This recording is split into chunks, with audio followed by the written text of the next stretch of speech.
Quest'opera ha avuto delle vicende molto, diciamo così, strane, in cui soggetti appunto che sembravano fortissimi nel momento in cui c'era da giudicarsi la realizzazione dell'opera si sono rivelati poi invece fragilissimi nel momento in cui questa andava realmente fatta. Ricordiamo anche un anno e mezzo fa c'è stata un'altra emergenza finanziaria risolta poi con un intervento del governo che ha stanziato circa 300 milioni per poter permettere l'avvio dei lavori, e sostanzialmente la stessa regione che, nonostante abbia potuto nominare attraverso il governo un commissario, nella figura appunto del commissario Vernizzi, in realtà finora non ha esercitato quel ruolo importante che doveva esercitare nella chiarezza. Nell'interesse di chi? Anche dei comuni, i comuni attraversati dall'opera hanno problemi, come sappiamo, di compensazione, di opere che garantiscano che l'impatto sia sopportabile per i loro cittadini, ma anche per le loro attività.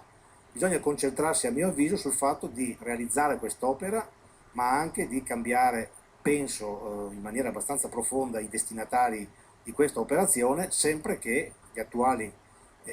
titolari della concessione non dimostrino che sono davvero in grado di realizzare un'opera nei tempi con le quantità previste.